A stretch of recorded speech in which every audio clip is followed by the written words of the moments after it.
내가 진실로 진실로 너에게 이르노니 내 말을 듣고 또 나 보내신 이를 믿는 자는 영생을 얻었고 심판에 이르지 아니하니 사망에서 생명으로 옮겼느니라. 나는 생명의 떡이니 내게 오는 자는 결코 줄이지 아니할 터이요 나를 믿는 자는 영원히 목마르지 아니하리라. 아멘.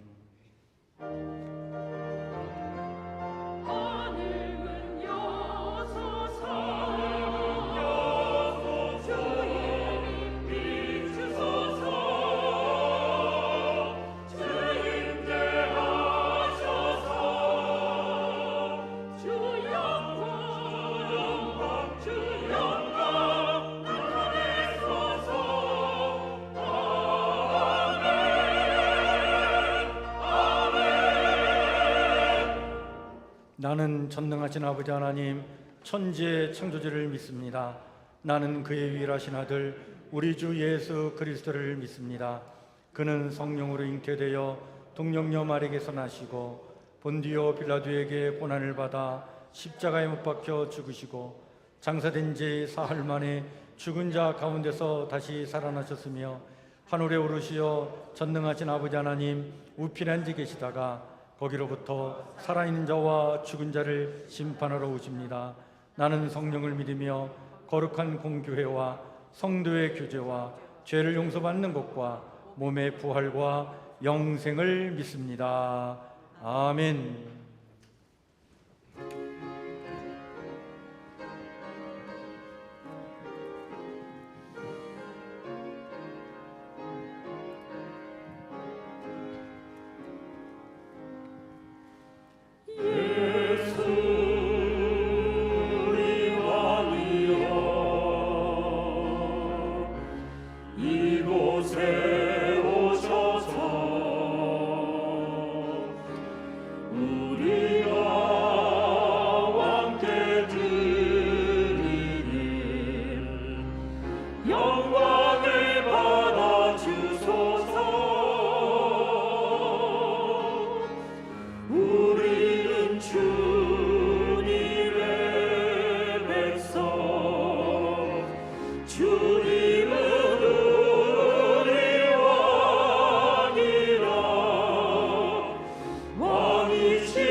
이노희 장로님 기도 인도해 주십니다.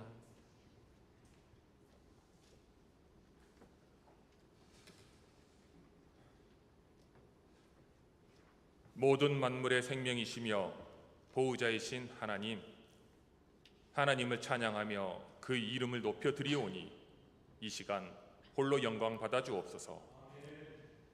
사랑의 하나님, 지난 주간에 오랜만에 일가 친척들과 함께 추석 명절을 보냈습니다.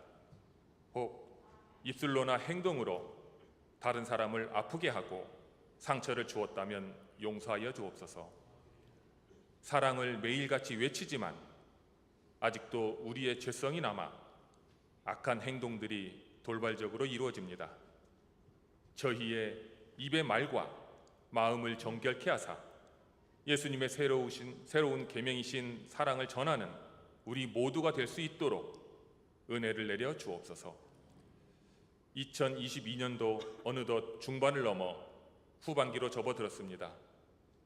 올해도 코로나와 전쟁, 그리고 태풍과 가뭄으로 인하여 전 세계는 물론 이 나라 백성들이 많은 어려움 속에 지내왔습니다. 그러나 어려움 속에서도 저희를 인도하시고 풍요로운 계절을 통해 하나님의 사랑과 은혜를 느끼며 살아갑니다. 이 땅에 악한 이방 신들은 떠나게 하시고 진정으로 하나님이 원하시고 찾으시는 복된 나라가 될 수 있도록 역사하여 주옵소서. 어린 아이부터 이 나라 통수권자인 대통령에게까지 하나님의 복음이 전파되어 이 한반도에 찬양이 넘쳐나는 복된 나라가 되도록 은혜 내려 주옵소서. 하나님, 성북교회를 붙들어 주시기를 원합니다. 주님이 세우신 성북교회는 더욱 견고하며 복음에 대한 우리의 열망이 더욱 빛나게 하시고 모든 성도들의 신앙의 등불이 꺼지지 않는 교회가 되게 하옵소서. 이 지역은 물론 세계 곳곳에 주님의 사랑과 복음을 선포하며 외칠 수 있는 교회가 되게 하시고 고난받고 상처 입은 영혼들이 나음을 얻고 강건해지는 역사가 있는 교회가 되게 하여 주옵소서. 이 나라와 북녘 동포들과 성도들을 위하여 중보하는 성북교회가 되게 하옵소서. 하나님, 이 시간 주님의 따뜻한 손길과 위로를 기다리는 심령들이 있습니다. 그들의 기다림을 외면하지 않고 그들의 고통과 외로움에 함께 동참할 수 있는 사랑을 주시옵소서. 모진 풍파를 이기고 풍성한 열매를 맺듯이 기도하고 간구하는 모두에게 치유받고 응답받는 은혜를 내려 주옵소서. 주님의 교회를 위하여 묵묵히 봉사하는 많은 신실한 일꾼들이 있습니다. 이들의 수고를 기억하시고 봉사의 연륜이 쌓여질수록 하늘의 보화도 넘쳐나게 하옵소서. 말씀을 듣는 시간입니다. 말씀을 전하시는 양기원 목사님을 강건하게 붙잡아 주시고 오늘도 준비하신 말씀을 강론하실 때에 이 시간 참석한 우리 모두가 주님의 음성을 듣고 은혜 받는 시간이 되게 하여 주시옵소서. 또한 부목사님을 비롯한 전 교역진에게도 주님의 인도하심과 동행하심으로 힘을 얻고 사역에 충실할 수 있도록 인도하여 주옵소서. 복된 찬양으로 하나님께 올려드리는 시온 찬양대의 찬양을 기뻐 받아주시고 이 자리에 듣는 이들에게는 은혜가 넘치게 하옵소서. 예배의 시종을 주님께 의탁하오며 예수 그리스도의 이름으로 기도합니다. 아멘.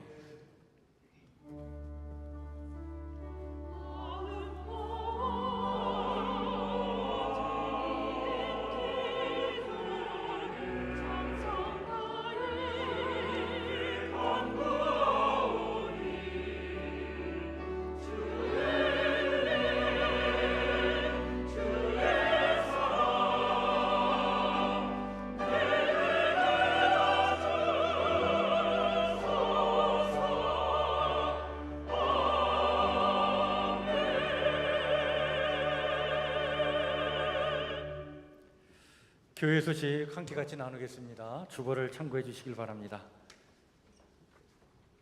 신앙 성장을 위한 참 좋은 계절이 됐습니다. 예배와 기도 또 영성 훈련에 더욱 열심을 낼 때입니다.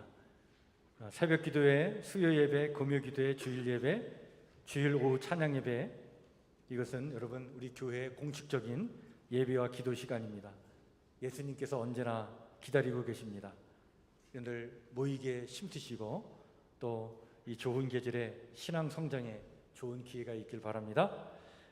9월달 우리 말씀 묵상 성경 통독, 이번 주는 디도서 1장부터 3장 또 빌레몬서, 시브리서 이렇게 하루에 한 장씩 우리가 또 묵상하고 또 통독하고 말씀을 나누도록 하겠습니다. 오늘 3부 예배 후에 점심 식사를 하고 오후 1시에 목양실에서 당회가 있겠습니다. 9월 원래에 오늘 3부 예배에 여전도회 원래가 있겠고 다음 주는 남전도회 권세 원래가 있겠습니다. 수요 전도팀 이제 하반기 전도가 시작되었는데 이번 주 금요일 오후 3시에 우리 교회에서 모여서 같이 기도하고 또 거리에 나가서 전도합니다. 같이 여러분들 이 전도에 힘쓸 분들은 같이 모이셔서 함께 이 일에 같이 동참해 주시면 감사하겠습니다. 서울 북지방 평신도 연합 집회가 이번 주 금요일 저녁 8시에 있습니다. 노원 성결교회에서 우리 은혜교회 정순철 목사님 강사로 해서 우리 서울 북지방 평신도부가 주관해서 하는 지방의 행사입니다. 우리 교회도 참여하는데요. 저녁 7시 10분에 교회에서 출발합니다. 함께 가실 분들은 꼭 같이 참여해 주시고 또 당일 교회에서의 금요 기도회는 우리 연합 집회로 대신하도록 그렇게 하겠습니다. 우리 김경자 권사님 고려대병원에 입원해 계신데 월요일 날 퇴원 예정입니다. 위에서 기도해 주시고 또 우리 이용호 집사님, 박길 권사님, 또 김진자 전사님뿐만 아니라 우리 교회 몸이 불편하신 분들 기억하시고 이렇게 함께 기도해 주시길 바랍니다. 이상입니다. 오늘 우리 함께 같이 나눌 하나님의 말씀 신약 성경 348조 디도서 1장 5절부터 9절 말씀입니다.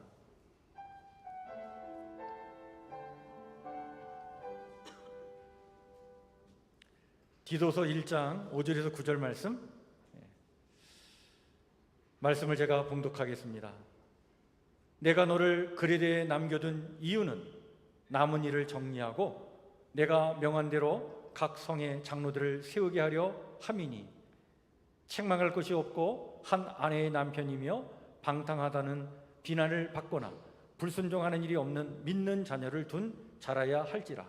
감독은 하나님의 청지기로서 책망할 것이 없고 제 고집대로 하지 아니하며 급히 분내지 아니하며 술을 즐기지 아니하며 구타하지 아니하며 더러운 이득을 탐하지 아니하며 오직 나그네를 대접하며 선행을 좋아하며 신중하며 의로우며 거룩하며 절제하며 미쁜 말씀의 가르침을 그대로 지켜야 하리니 이는 능히 바른 교훈으로 권면하고 거슬러 말하는 자들을 책망하게 하려 함이라. 아멘.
박수로 하나님께 영광 올려드립시다. 감사합니다. 네, 우리 시온 찬양대의 심전 찬양 감사드립니다. 네, 오늘 우리 디도서 말씀 가지고 빛으로 나가도록 책망하라 라고 하는 제목의 말씀을 좀 나누고자 합니다. 이야기 중에 책망하시는 하나님에 관한 이런 이야기가 있습니다. 어느 날 깨꼬리가요, 하나님께 막 불평을 늘어놓는 거예요. 뭐라고 불평하냐면, 자기는 아름다운 목소리로 하나님을 찬양하고 싶은데, 아니 이 개구리들이 그냥 너무 시끄럽게 막 울음소리를 내니까 그 개구리들의 울음소리가 너무 커서 자기가 노래를 부를 수 없다는 거예요. 그렇게 막 불평을 할 때 하나님께서 그 착한 깨꼬리를 보면서 이렇게 책망하셨다고 합니다. 이야, 네가 노래를 부르지 않으니 개구리 울음소리가 더 크게 들리는구나. 의미 있는 이야기죠. 또 이런 이야기가 있습니다. 이런 19세기 말에 영국의 유명한 스펄전 목사님에 관한 이야기인데, 이 스펄전 목사님에게 한 청년이 찾아와서 이렇게 부탁을 하는 거예요. 목사님, 저는 정말 신앙생활을 잘하고 싶은데 그런데 교회마다 문제가 너무 많은 것 같아요. 그러니 문제가 일어나지 않는 교회를 하나 소개해 주세요. 그때 스펄전 목사님이 그 청년에게 이렇게 대답을 했다고 합니다. 만약 그런 교회가 있다면 절대로 나가지 말게나. 자네가 그 교회에 나가는 순간 그 교회는 다시 문제가 생길 것이네. 제가 오늘 설교 서두에 이 두 이야기를 여러분들에 해드렸는데, 여러분 이 두 이야기는요, 마치 촌철살인과 같이 허를 찌르는 그런 책망에 관한 이야기입니다. 이런 책망은 우리의 부끄러움을 폭로시키고 드러내게 해서 우리를 빛으로 나아가게 하죠. 그런데 성경은 이와 같은 책망을 하나님이 하시는 일이다 라고 우리에게 말씀해 주고 있습니다. 여러분 디모데후서 3장 16절 17절에 보면 바울이 디모데에게 오직 하나님의 말씀의 삶의 뿌리를 깊게 내리도록 권면하면서 성경의 유익함을 이렇게 일러줍니다. 모든 성경은 하나님의 감동으로 된 것으로 교훈과 책망과 바르게 함과 의로 교육하기에 유익하니 이는 하나님의 사람으로 온전하게 하며 모든 선한 일을 행할 능력을 갖추게 하려 함이라. 하나님의 말씀은 교훈을 줄 뿐만 아니라 책망을 한다는 거예요. 그리하여 결국 바르게 하고 의롭게 하여 하나님의 사람으로 온전케 한다. 여러분 여기 책망이라는 단어가요, 원래 그 원어에 보면 엘렌코라고 하는 이 헬라어를 쓰는데, 제가 이 사전을 찾아보니까 이 엘렌코라고 하는 단어에 원래 뜻이 참 이렇게 많더라고요. 근데 그 첫 번째 뜻이 뭐냐면 빛으로 가져오다, 드러내다, 증명하다, 시정하다, 이런 뜻의 말입니다. 그러니까 우리의 죄와 허물을 폭로시키고 깨우치고 회개케 하여 빛으로 나아가게 하는 것, 이것이 책망이다 라고 하는 거예요. 여러분 성경은 우리 가운데 임재하시는 성령님께서 우리 속에서 어떤 일을 하시는가에 대한 이야기를 하면서 성령께서 하시는 일이 바로 책망하시는 일이다라고 우리에게 말씀해 주고 있죠. 요한복음 16장 8절부터 11절에 보면 예수님은 성령께서 오실 터인데 성령님이 오셔서 하실 일을 이렇게 말씀해 주고 있습니다. 그러나 내가 너희에게 실상을 말하노니 내가 떠나는 것이 너희에게 유익이라. 내가 떠나가지 아니하면 보혜사가 너희에게로 오시지 아니할 것이요 그가 와서 죄에 대하여 의에 대하여 심판에 대하여 세상을 책망하시리니, 죄에 대하여라 함은 그들이 나를 믿지 아니하며 의에 대하여라 함은 내가 아버지께로 가니 너희가 다시 나를 보지 못함이요 심판에 대하여라 함은 이 세상 임금이 심판을 받았음이라. 죄와 의와 심판에 대하여 책망하시는 일을 하신다는 거예요. 그리고 여기 책망하다라고 하는 이 말은 아까도 말씀드렸지만 엘렌코라고 하는 단어인데, 여러분 이것이 법률적인 용어로 이것이 쓰이면 어떠한 말로 되냐면 유죄 증명이다 라고 하는 그런 말이 되어버립니다. 성령께서 더 이상의 변명을 제시할 수 없도록 완벽하게 우리들의 잘못을 드러내신다는 거예요. 그리하여 회개의 자리로 나아가 잘못을 철저하게 고백하게 만든다는 거예요. 성령께서 이렇게 하시는 목적이 어디 있습니까? 우리가 회개함으로 죄사함을 얻고 성령으로 거듭나게 하시려는 데 있는 것이죠. 여러분, 성경에서 보면 이렇게 하나님으로부터 책망을 받아가지고 철저하게 회개한 사람, 대표적인 사람이 누굽니까? 다윗입니다. 다윗은 나라가 좀 안정을 찾게 되자 뜻하지 않는 시험에 빠져가지고 하나님 앞에 큰 죄를 짓죠. 우리아의 아내 바세바를 범하는 간음죄뿐만 아니라 후안을 두려워한 나머지 우리아를 전쟁터에 내보내가지고 죽게 하는 살인죄까지 저지르게 됩니다. 근데 이 모든 것이 비밀스럽게 이루어진 것 같았는데, 근데 하나님께서는요, 불꽃 같은 눈으로 모든 것을 다 지켜보고 계셨어요. 하나님의 보냄을 받은 선지자 나단은 다윗을 찾아가서 직선적으로 그의 죄를 지적하지 않았습니다. 대신에 나단 선지자는 하나의 이야기를 들려주죠. 재산을 많이 갖고 있는 어느 부부가 있었는데, 이 부자가 있었는데 자기에게 찾아온 손님을 대접하려고 이웃에 있는 가난한 사람, 그의 전 재산이라고 하는 암양 새끼 한 마리를 뺏어다가 그것을 잡아가지고 손님을 대접해 줬다는 거예요.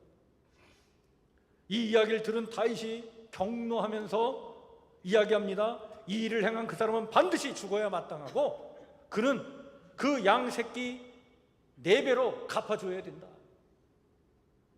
그때 나단이요, 다윗을 향해서 이렇게 얘기하죠. 당신이 바로 그 사람입니다. 이것은 선지자가 하나님을 대신하여서 행한 책망이었어요. 다윗의 죄가 순간 폭로가 되어버린 거예요. 다윗은 나단 앞에 지체하지 않고 내가 여호와께 죄를 범하였노라 라고 회개하죠.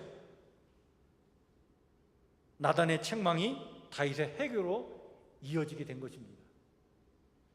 여러분, 성령께서 행하시는 책망은 우리가 달리 변명하거나 도망가지 않고 무조건 무릎을 꿇어 항복하도록 이끄시는 하나님의 거룩한 설득이에요.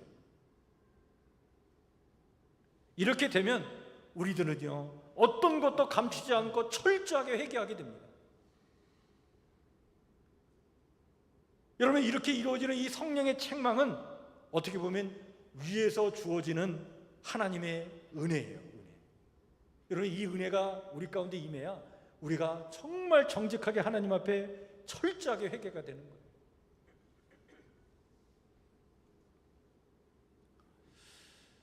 여러분, 바울 사도가 아들처럼 여겼던 2 제자가 있었어요. 그 2 사람 이름이, 한 사람은 디모데고 한 사람은 디도였습니다. 이 2 사람은요, 여러모로 비교가 돼요. 디모데는 사람이 좀 소심하고 그리고 얌전한 사람이었어요. 근데 디도는 성경에 보면 강한 사람입니다. 이 디모데는 예배석 교회에 목회를 하는 사역자가 되어서 그 디모데에게 예배석 교회 목회를 이렇게 해라라고 조언해서 권면의 말씀을 보낸 게 여러분 디모데 전서와 디모데 후서잖아요. 근데 디도는 어디서 목회했냐면 크레타 섬에서 목회를 했어요. 여러분, 크레타 섬, 성경에는 그레대로 나와 있는데 이 지중해에 섬들이 참 많은데 그 중에 5번째로 큰 섬이 크레타 섬입니다. 여기서 목회한 목회자가 디도예요. 그에게 그 디도에서 목회를 이렇게 하라라고 권면의 말씀을 보낸 내용이 디도서입니다. 근데 이 디도는요, 원래 아주 오래전부터 사도 바울과 함께 참 동력자 역할을 했던 사람이에요. 원래는 안디옥 출신 사람인데 바울의 전도를 받고 그런 예수님을 믿게 됩니다. 헬라인 이방인이었는데 예수님을 믿게 됐어요.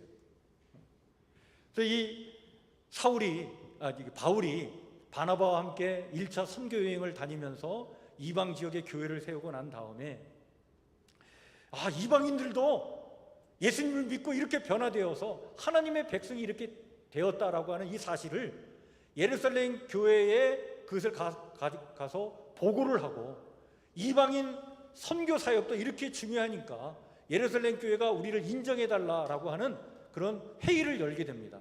이 예루살렘 공의회 회의인데 사도행전 15장에 나오는 이야기예요.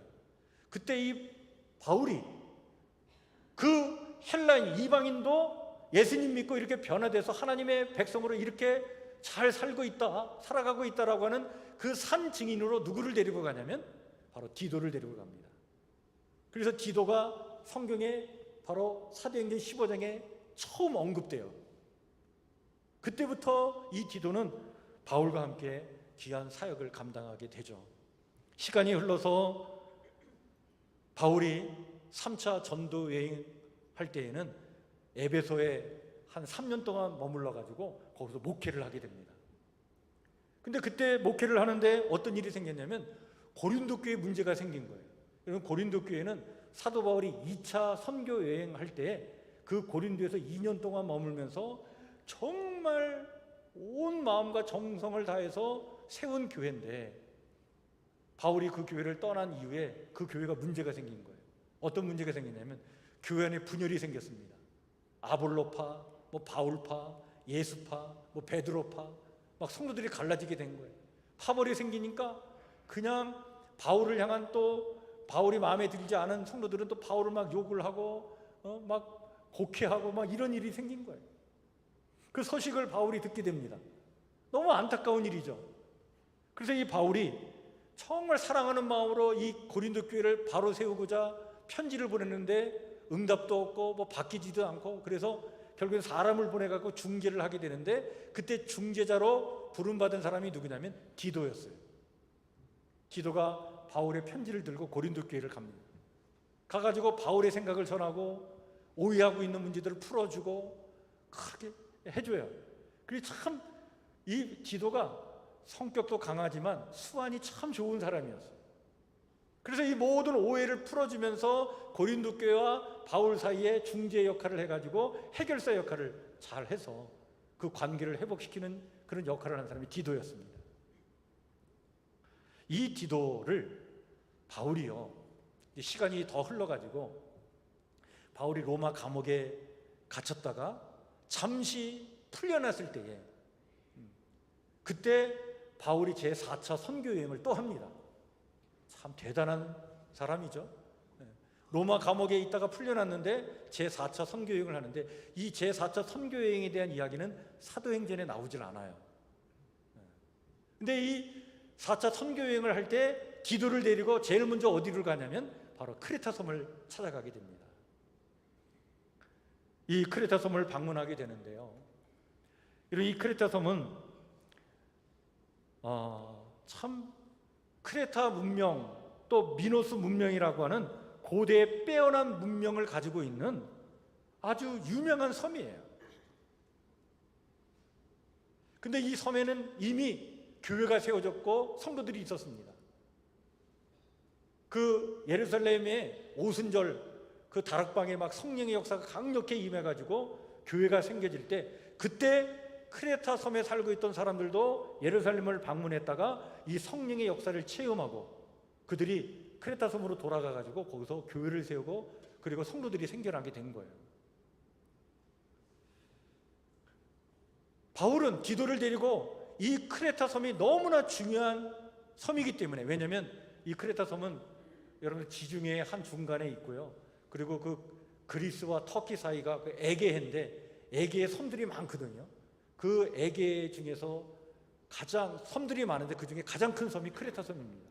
그리고 항구도 여러 개 있고 항구마다 그 교회들이 있었고, 그래서 복음이 이 섬들로 또 여러 지역으로 퍼져나가는 그런 전초기지 역할을 잘 할 수 있는 곳이 바로 이 크레타 섬이니까 이 크레타 섬의 교회와 성도들을 바로 세워주는 게 무엇보다도 중요하겠구나 생각을 해서 감옥에서 풀려난 후에 디도를 데리고 이 크레타 섬을 방문한 거예요. 방문해서 크레타 섬의 디도를 남겨두고 바울은 또 다른 곳에 선교하러 갔어요. 그 다른 곳에서 이 크레타 섬을 놓고 기도하면서 바울이 디도에게 이 크레타 섬에서 목회할 때 너는 이렇게 해야 된다라고 하는 권면의 말씀을 써서 보냈는데 여러분 그 내용이 디도서입니다. 근데 여러분 이 크레타 섬은 바울과 이미 인연이 있었어요. 언제 있었냐면 바울이 로마 감옥에 갇히기 위해서 배를 타고 가다가 지중해를 가다가 이 크레타 섬을 들르게 됩니다. 미항이라고 하는 곳에 들르게 되는데 여러분 사도행전에 나오는 이야기잖아요. 미항에 머물렀을 때 겨울이 다가왔어요. 바울은 알았습니다. 이 미항에서 겨울을 낳는 게 좋겠다. 그거를 건의를 하죠. 그런데 이 인설 책임자인 백부장이 바울의 이야기를 듣지 않고 선장 이야기를 들은 거예요. 선장이 얘기합니다. 미항은 너무 항구가 작으니까 베넥스라고 하는 항구가 바로 옆에 있는데 그 항구로 가면 겨울을 보내기에 참 좋으니까 이 미항을 떠나 베닉스 항으로 가자. 그래가지고 배를 옮겨서 미항을 떠나는 순간 우라굴로라고 하는 광풍이 불어가지고 배가 그냥 정신없이 휘둘려가지고 그 배에 타고 있는 사람들이 다 죽을 뻔한 일을 체험하게 돼요. 이때 잠시 머물렀던 곳이 바로 이 크레타 섬이었어요. 바울은 이 크레타 섬이 얼마나 중요한 섬인지 이미 알고 있었어요. 그래서 디도를 데리고 그곳에 가서 디도를 남겨두고 자기는 또 다른 곳에 갔는데, 근데 이 크레타 섬은 당시에 아주 악명 높은 섬이었습니다. 당시 로마 사람들은요, 거짓말장이라고 하는 말을 만들어냈는데 그 말이 크레티조라고 하는 말이 거짓말장이라는 뜻이에요. 근데 크레티조라고 하는 이 말이 어디서 나오는 말이냐면 크레타인과 같다라고 하는 말에서 나오는 거예요.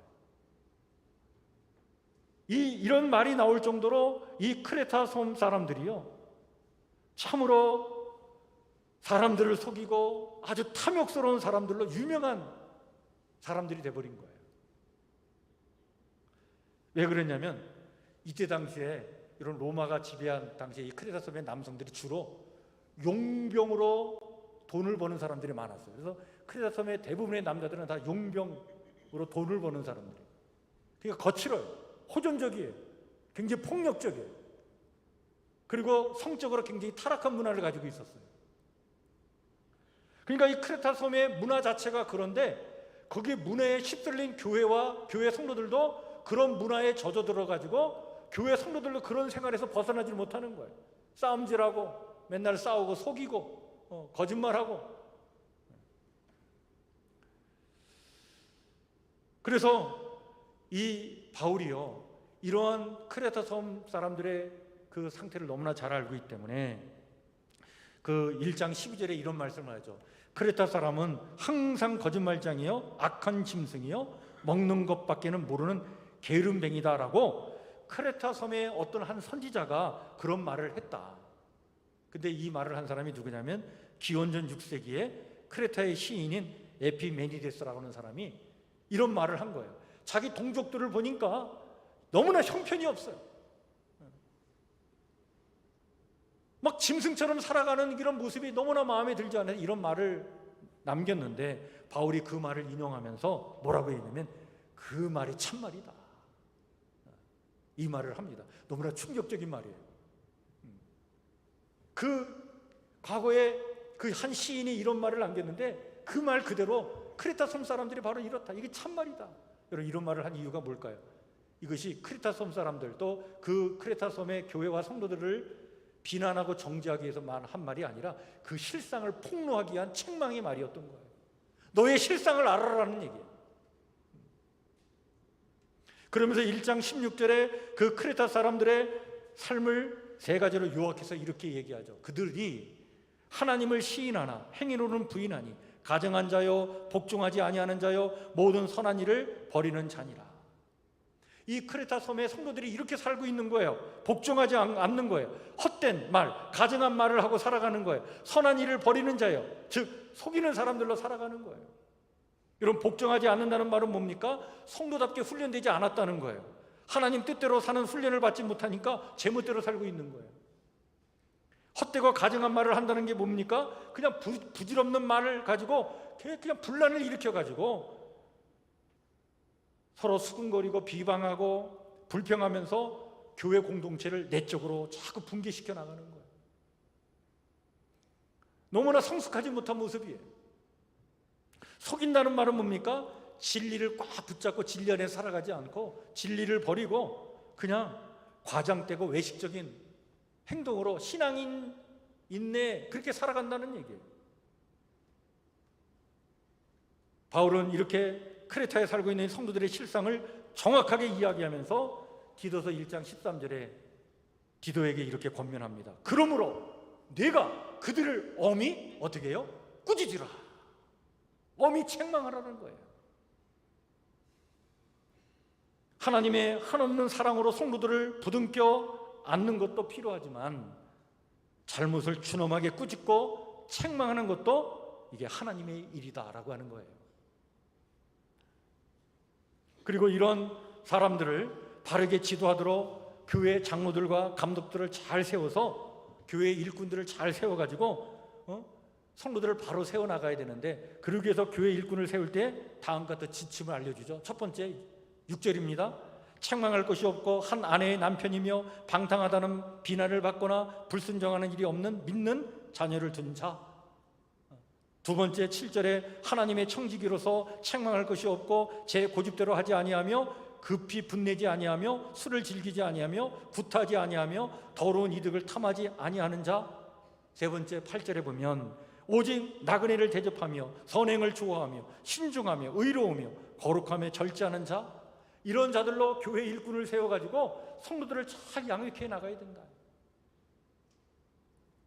그러면서 바울은 디도에게 교회 성도 모두가 이런 사람들로 변화되어 가도록 매우 중요한 목회 지침을 알려주는데, 그 말씀이 이런 9절 말씀이에요. 여러분, 이 9절 말씀 우리 같이 한번 읽겠습니다. 시작. 믿분 말씀의 가르침을 그대로 지켜야 하리니 이는 능히 바른 교훈으로 권면하고 거슬러 말하는 자들을 책망하게 하려 함이라. 믿분 말씀, 신뢰할 만한 진리의 말씀, 이 말씀에 관한 가르침을 잘 가르쳐서 지키게 하고 그 가르침으로 권면하고 그 가르침으로 책망을 하라. 여러분, 우리가 기도서를 이렇게 살피면서 우리 눈에 들어오는 단어가, 주목해야 될 단어가 있는데 그게 바로 뭐냐면 책망이라는 단어입니다. 바울은 디도에게 크레타 섬의 문화의 영향을 받고 정신 차리지 못하고 살아가는 성도들을 엄중하게 책망하라고 말해주고 있는 거예요. 책망이 하나님의 일이고 성령께서 하시는 일이며 교회가 매우 중요하게 여겨야 할 사역이라고 하는 것입니다. 그런데 오늘 여러분, 우리는요 참 갈등을 피하기 위해서 누군가를 책망하는 일을 꺼릴 때가 참 많아요. 물론 사사건건 막 화를 내고 누군가를 막 계속 정죄하고 비난하고 이러면 이건 잘못된 것이죠. 또 성경은 말씀하죠. 사랑은 바라고 믿고 참아내는 것이라고 하지 않습니까? 그런 것들로 인하여 사람은 신뢰와 사랑을 통해서 성장해 나가게 되는 거죠. 그러나 여러분, 만약 누가 잘못된 상태에 있다면 준엄하게 꾸짖는 것은 이건 더욱 진정한 사랑이라고 하는 거예요. 여러분, 참교육은 덕으로서 사람을 감화시키는 것도 필요하지만 가끔 책찍을 드는 편달도 필요한 거예요. 하나님은 한없는 사랑으로 우리를 부둥켜 안으시지만 동시에 우리의 잘못을 준엄하게 꾸짖기도 하십니다. 저는 오늘 이 주일 말씀을 준비하면서 한 주간 제 자신을 돌아보면서 좀 많은 반성과 회개를 하게 되었습니다. 여러분, 우리에게서 책망과 꾸짖음이 사라지고 있다는 것에 나름 놀라게 되지 않습니까?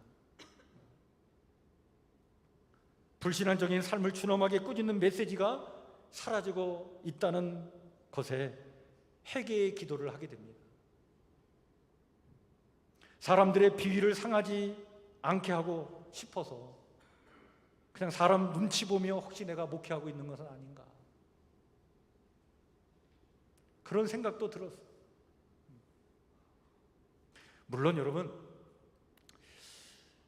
대부분의 성도들은 교회에 오면 다 위로의 말씀을 듣기를 원하죠. 충분히 이해가 됩니다. 왜냐하면 참 우리가 사는 세상이 너무 힘들잖아요. 그냥 아득바득 그냥 용을 쓰면서 살지 않으면 남에게 짓밟힐 것 같고 뒤처질 것 같고, 그 조바심 속에 우리가 살아가지 않습니까?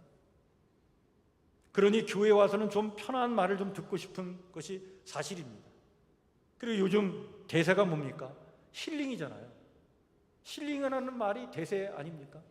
그러니까 교회도 진정 힐링의 장소가 되기를 원하는 거예요. 그리고 사실 인생살이라는 게 본래 힘들고 어려운 것이 인생살이 아닙니까? 참 삶을 살다 보면 참 기가 막힌 일 많지 않아요? 참 어느 때는 모욕당할 때도 있고요, 참 극심한 어려움에 시달릴 때도 있고, 가슴 아픈 일을 당해서 마음을 상할 때도 많죠. 여기에 책망을 듣고 다시 삶이 무겁게 되기를 원하는 이들은 없을 거예요. 그런데 여러분, 우리가 여기에 너무 신경을 쓰다 보니까 책망받고 상처 입는 사람이 있으면 안 되겠다 싶어가지고 여기에 너무 조심조심 하다 보니까 우리가 교회에서 들어야 될 하나님의 책망의 말씀 우리가 잃어버리고 있는 거예요. 그러니까 진정한 회개가 일어나지 않는다는 얘기예요.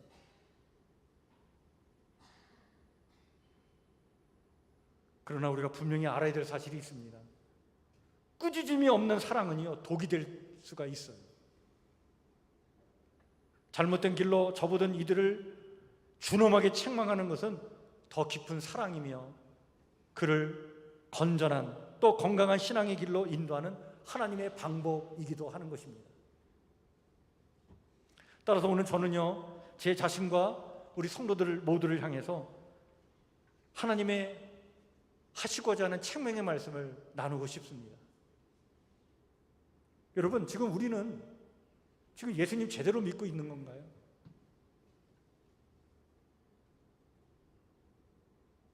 우리 안에 정말 예수님 계십니까? 나의 욕심을 위해서 예수님 이용하려는 사람입니까? 아니면 주님의 뜻을 위해서 나를 버리려고 하는 사람입니까? 여러분, 우리 믿는 척하는 사람입니까? 아니면 제대로 기도하고 말씀대로 살려고 몸부림치는 그런 신실한 성도 맞습니까? 코로나 핑계대면서 여전히 믿음의 자리에서 벗어나 언제까지 헤매려고 하십니까? 올해 우리 교회가 창립 75주년을 맞이하는데, 여러분, 이런 교회 역사에 걸맞는 역할을 제대로 하고 있는 교회 맞습니까? 교회의 내일을 꿈꾸며 소망하면서 땀을 흘려 헌신할 각오가 있는 성도입니까? 아니면 그냥 누가 하겠지 하고서는 팔짱 끼고 반감만 하고 있습니까? 값싼 위로나 은총에 집착하고 대가를 지불하지 않는 안일한 신앙생활을 하고 있지는 않습니까? 예수님 때문에 불편함도 감수하고 교회가 그리스도의 건강한 몸이 되도록 교회 중심의 신앙생활을 제대로 하고 있습니까? 아니면 교회에서 무엇을 하든 나는 관심 없고 나는 오직 그냥 주일 예배만 드리면 다다, 그렇게 생각하고 있습니까?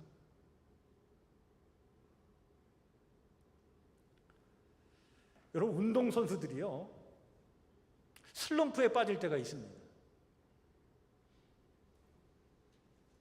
슬럼프에 빠지면 자기의 폼을 잃어버려요. 그때 슬럼프에서 벗어나기 위해서 운동선수들이 하는 일이 있다고 합니다. 그게 뭐냐면 다시 가장 기초적인 훈련을 다시 반복한다는 거예요. 이것은 어떻게 보면 부끄러울 수도 있어요. 프로 선수인데 다시 걸음마를 하는 거예요.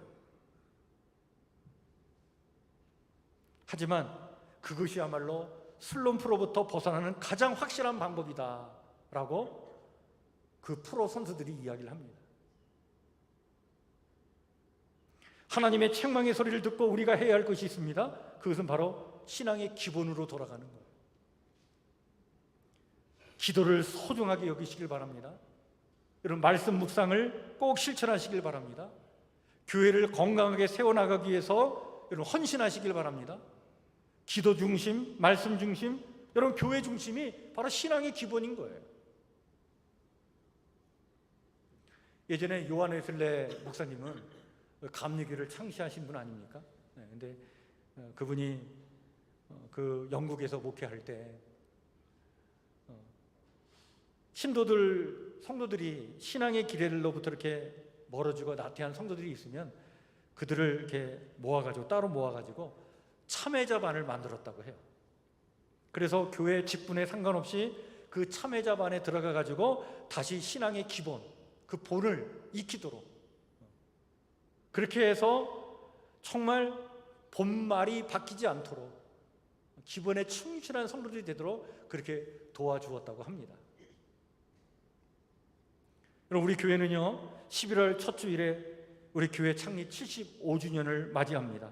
이번 창립 기념주일을 전후하여 참회자반은 아니지만 오늘 우리 신앙의 현주소를 살피면서 하나님의 책망의 소리를 우리가 정직하게 듣고 다시 한번 회개하고 변화돼서 정말 교회의 미래를 새롭게 소망하며 교회의 비전을 다시 한번 세우고 이 시대에 성북교회가 건강하게 또 바로 서기 위해 어떤 교회가 되어야 하는지 성도 모두가 함께 기도하는 시간을 가지려고 합니다.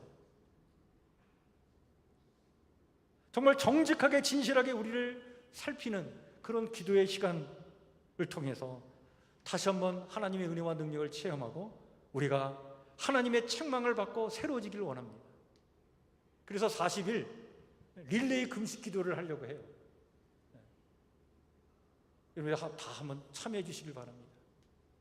여러분 40일이니까 몇 끼를 먹죠? 하루에 3끼 먹으면 120끼를 드시게 될 텐데 그 120끼 중에 한 끼 이상은 내가 금식하겠다. 여러분 신청하세요. 그래서 40일 동안 우리 릴레이 금식 기도를 한번 합시다. 그리고 매일매일마다 기도 내용을 여러분들한테 보내드릴 테니까 그 내용을 가지고 함께 기도하면서 우리 성북교회를 향한 하나님의 뜻이 무엇인지 묻고 책망의 말씀을 듣고 우리가 한번 새로워지는 그런 시간을 갖고자 합니다. 우리 10월 달부터 우리가 이것을 잘 안내해 드릴 텐데 여러분 함께 동참해 주시길 바랍니다. 여러분 책망의 목적은 빛으로 나아가는 데 있습니다. 나를 책망하고 우리 자신들을 책망하며 더욱 빛으로 나아가 기독교인들에 대한 조롱이 넘치는 시대이지만 우리가 진실로 진리를 추구하는 사람임을 삶으로 증명하며 일상의 삶 속에서 그리스도의 향기가 되어야 하겠습니다. 우리 사랑하는 성북교회 성도 모두가 이렇게 진실하게 그리고 신실하게 살아가시기를 주의 이름으로 축원해 드립니다. 오늘 주신 말씀 마음에 새기면서 이 시간 우리 찬송가 321장 우리 같이 찬양 부르며 준비한 예물 하나님께 봉헌에 올리겠습니다.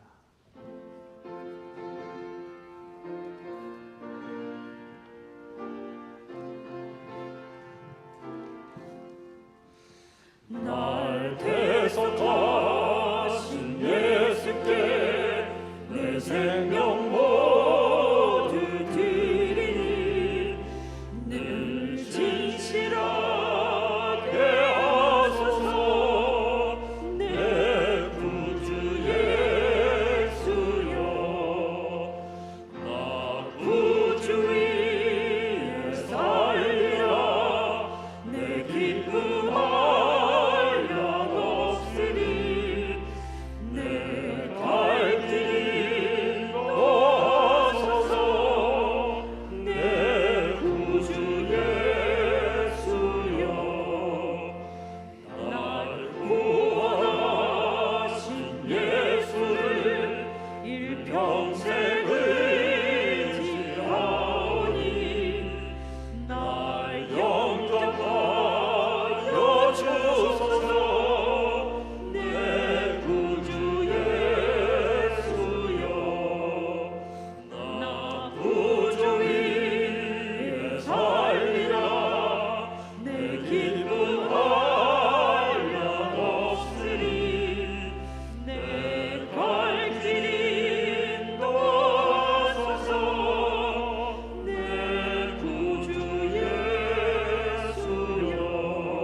십자가에 달리사 날 자유하게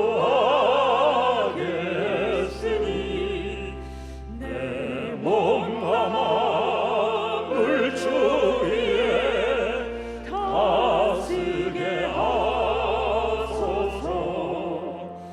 나 구주 위에 살리라 내 기쁨 한량 없으니 내 갈 길이 노하소서.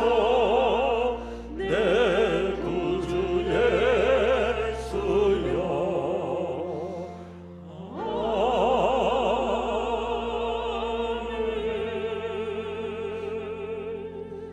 하나님, 참 좋은 계절에 지난 한 주간 주의 은혜로 또 한 주간을 보내게 해주시고 오늘 이 거룩한 주일에 주님 앞에 나와 마음과 뜻과 정성을 하여 예배케 하시며 또 각자의 처지와 행편에 따라 귀한 예물로 봉헌케 하셨사오니 감사를 드립니다. 주님을 사랑하는 마음으로 귀한 예물 정성껏 봉헌하는 아버지의 그 손길을 기억하시고 아버지의 그 손길을 축복해 주시며 이 땅을 살아갈 때에 아버지 하나님이여 주의 능력과 권능의 손길로 그 손길을 꽉 붙잡아 주셔서 또 맞이하는 한 주간 하나님의 인도하심 속에 멋지게 용기 있게 살게 하시고 하늘의 신령한 은혜와 복을 우리 사랑하는 성도의 삶의 자리에 부어주셔서 충만케 하여 주시고 채워주시는 그 하나님의 풍성한 은혜를 맛보며 이 땅을 살아가도록 하나님 함께하여 주시옵소서. 가정과 일터와 사업장을 복되게 해주시길 원합니다. 인간관계를 하나님 형통한 관계가 되도록 하나님 그 길을 열어 주시옵소서. 그리하여 답답한 것 없도록 도와주시고 시원케 하시는 하나님의 은혜를 맛보며 이 땅을 살아가는 우리 사랑하는 성도의 삶이 되길 원합니다. 11조로 감상금으로 또 주일헌금으로 여러 가지 기도의 제목으로 주님께 바친 이 귀한 예물 하나님 축복해 주셔서 이 예물이 쓰이는 곳에 하나님의 영광이 나타나길 원합니다. 우리 성복교회를 하나님 복되게 해주시고 주의 영광을 드러내는 아름답고 건강한 교회 되도록 하나님 우리와 함께하여 주시옵소서. 하나님, 우리가 헛하는 것에 마음 빼앗기질 않기를 원합니다. 지혜와 분별력을 가지고 하나님 백성답게 이 땅을 살아가기를 원합니다. 하나님, 특별히 오늘 주신 말씀을 마음에 새깁니다. 아버지 하나님, 하나님께서 우리에게 하시는 책망의 말씀이 있다면 그 말씀에 귀 기울이기를 원합니다. 책망의 목적은 빛으로 나아가는 데 있고 결국에는 아버지 하나님이여 그 책망을 통해 우리를 변화시키며 더욱더 우리를 성숙시키고자 하시는 하나님의 뜻이 있는 줄 믿사오니 그 책망을 통해 더욱 빛으로 나아가 기독교인들에 대한 조롱이 넘치는 시대이지만 우리가 진실로 진리를 추구하는 사람임을 삶으로 증명하며 일상의 삶 속에서 그리스도의 형제가 되도록 하나님 우리와 함께하여 주시옵소서. 이 시간 우리 몸이 연약한 우리 성도들을 위해 기도합니다. 우리 사랑하는 김경자 권사님 하나님 그 몸을 온전케 하여 주시옵소서. 회복시켜 주시옵소서. 은혜를 베풀어 주시옵소서. 우리 권은경 집사님의 어머니 아버지의 의식이 돌아오지 않고 있는 가운데 있습니다. 하나님 주의 자비와 주의 긍휼과 주의 능력으로 그 연약한 몸을 다시 한번 만져주시옵소서. 온전케 하여 주시옵소서. 우리 사랑하는 이용호 집사 아버지 하나님이여 지금 조금씩 회복되고 있는데 더욱더 아버지 하나님께 지켜주셔서 온전히 회복될 수 있도록 하나님 역사하여 주시옵소서. 몸이 불편한 우리 교회 성도들 강건한 은혜를 더해주시고 주님 주신 힘을 가지고 이 땅을 살아가도록 주여 강건의 은혜와 복을 허락하여 주시옵소서. 주의 은혜를 간절히 구하오며 예수님 이름으로 기도하옵나이다. 아멘. 우리 앞에 옆에 뒤에 살피시면서 한번 인사 나누겠습니다. 반갑습니다. 네, 주의 사랑으로 사랑합니다. 축복합니다. 네, 감사합니다. 네, 은혜가 넘치는 또 한 주간 되길 바랍니다. 네, 여러분 주보에는 실리질 않았는데요. 우리 교회 김경업 집사님께서 이번 주 돌아오는 그 금토일 3일 동안 구로시에서 아주 큰 축제를 한다고 합니다. 아주 유명한 그 안양 빛 축제, 구로 집 페스티벌이라고 하는 큰 축제를 하는데 거기서 구로시에서 그 먹거리 장터를 총괄 책임짓는 그런 그 책임자로 위임을 받아가지고 우리 김경업 집사님이 일을 하게 되셨다고 그래요. 그래서 우리 김한순 집사님도 거기에 먹거리 장터에 가셔서 또 그 그 솜씨를 또 보이게 됐다고 하는데, 여러분들 위에서 격려해 주시고, 혹시 주말 토요일 날 그 안양천 가실 일이 있으면 한번 이렇게 격려해 주시면 좋겠다, 이런 생각이 듭니다. 여러분들 또 맞이하는 한 주간 주 안에서 또 기쁨과 평강의 삶을 살아가시길 바랍니다. 우리 찬송가 502장 1절, 2절, 3절 앉아서 찬양 부르고 4절은 일어나 찬양 부르도록 하겠습니다.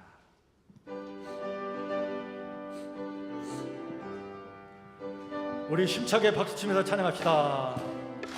빛의 사자들이여 어서 가서 어둠을 물리치고 주의 진리 모르는 백성에게 복음의 빛 비춰라.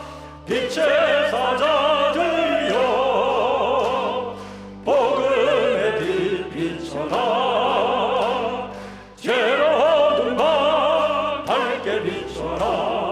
빛의 사자들이여 선한 사역 위하여 힘을 내라. 주 함께 하시겠네. 주의 크신 사랑을 전파하며 복음의 빛 비춰라. 빛의 사자들이여 복음의 빛 비춰라. 빛의 사자들이여 주님 부탁하신 말 순종하여 이 진리 전파하라. 산을 넘고 물 건너 힘을 다해 복음의 빛 비춰라. 빛의 사자들이여 복음의 빛 비춰라.